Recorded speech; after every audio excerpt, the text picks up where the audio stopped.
I am Biggie Rhodes, and this is my story.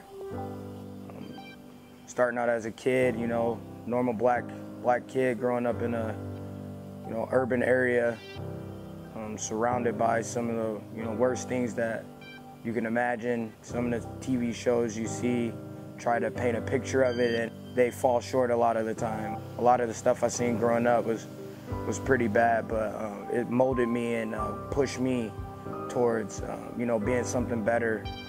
Like I said, growing up we had a lot of problems. The kids in the neighborhood, I was running with those kind of kids, and growing up, you start to develop bad habits when you're living in that kind of environment. So through middle school and parts of high school, I had problems with aggression and anger issues, and running away from home. And I think that kind of goes back to me, when I was younger, the family, I was adopted, so I, stayed with one side of the family and not the other.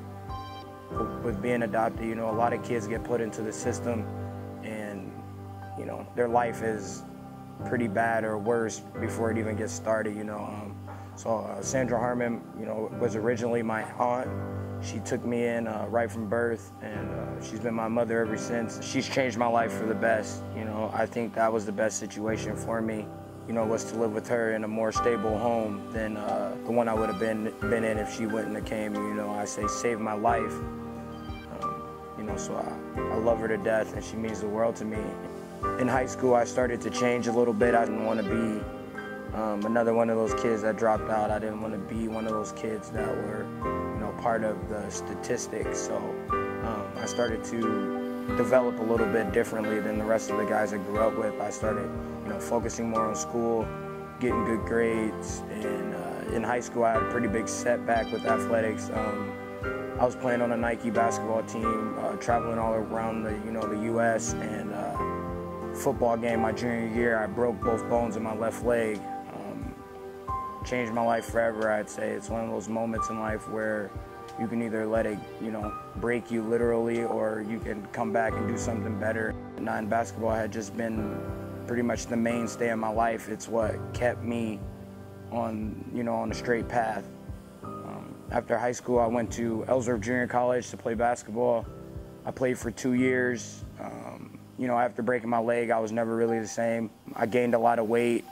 I was upwards of 273 pounds. I'm still playing basketball. I still competed. I was still the same player on the court, but I had just been carrying around a lot of weight.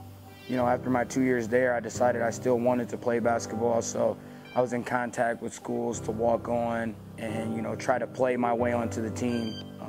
Mary in North Dakota was a school that I was looking at. One of my teammates, Damon Smith, went there on a full ride scholarship, so I wanted to go play with him. And the guy Steve Buddy is actually from Iowa, one of the assistant coaches. He wanted to give me the opportunity to play, but he asked that I get in shape. And over the summer, I was working out. I joined a gym. I started losing weight like crazy. The first month, I lost 24 pounds. I'm taking a cardio kickboxing class. It's called Rock Fit, R-O-C. That's actually where the Rock and Team Rock Biggie comes from with my Twitter handle. His name is Russ O'Connell. He was the kickboxing instructor at the old gym, and working out, doing those workouts, I lost a lot of weight, and he seen more of the athletic side of me and asked me to try out a real kickboxing and Muay Thai and MMA class. And I tried it, and I've been stuck with it ever since. Started out, my first fight was at heavyweight. I weighed in at 258 pounds. The kid I fought was like 6'6", 260. It was a big guy, and after that first fight, I told the guys from Mary that I wasn't gonna try and walk on anymore, that I lost the love for basketball, and I wanted to chase a career in fighting. Ever since I started taking fighting serious, I've been dropping weight at an extreme rate. I'm already down 100 pounds. I fought at every weight class all the way through. Heavyweight, light heavyweight, middleweight. Now I'm a welterweight. I'm 4-1 as a professional. I moved to Milwaukee after figuring out that I really, really wanted to fight, as a profession. Duke Roufus Academy was ranked #1 in the nation in 2011. So, you know, it was an easy choice for me. All the guys were great here when I came and, you know, tried out the gym, and Duke told me, he's like, I see something in you.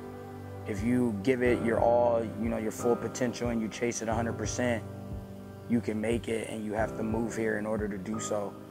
The moment he told me that, I could barely think. I was in college at the University of Northern Iowa in Cedar Falls for the last semester, and I could barely concentrate. I didn't want to go to class. I didn't want to do anything but train. I wanted to fight every weekend. I just wanted to get better. This was something that just took over my life right away, and this is something that I knew I really had to do, and I would cheat myself if I didn't chase after this goal. So I moved to Milwaukee. I've been here for almost 2 years now. I'm the #1 ranked 170-pound fighter in the state of Wisconsin. I'm signed by a great organization, RFA. My last fight I actually lost to Brandon Thatch, a training partner at GSP, and he just got signed by the UFC. It was a very humbling experience to fight somebody that good. You know, I took the fight on 8 days' notice, but the saying is, if you're ready, if you stay ready, you never have to get ready. And I don't use the 8 days as an excuse. I was ready to fight. I went out there and I just ran into a guy who was, you know, better. I made a mistake and he capitalized on it. And at the level of fighting I'm at now, one mistake could cost you, and it did. But I learned so much from that fight that winning, I think, would have hid and lied to me and gave me a false sense of security, that I was better than I was, that everything I was doing was right, and that I didn't need to change anything. And I would say that was false. I didn't have a strength and conditioning coach. I thought that, you know, I could push myself to do that, to, you know, lift, to run, and I was naive. You know, if you want to get to the profession, you know, the highest of the professional level, you have to have someone training you, pushing you, and you know, fine-tuning your body and doing things that, you know, I don't have the educational background to do. So I joined Next Level, you know, with my teammates Anthony Pettis, Pascal Kraus, Sergio Pettis, Eric Koch. These are guys that all fight in the UFC and are successful. So if I want to be in the UFC and be successful, I have to follow in their footsteps. So that's something that I added to my game, and I would have never knew that was lacking if I wouldn't have had to fight, you know, Brandon Thatch. So even in a loss, I thank him, you know, for fighting me, for giving me the opportunity to fight him.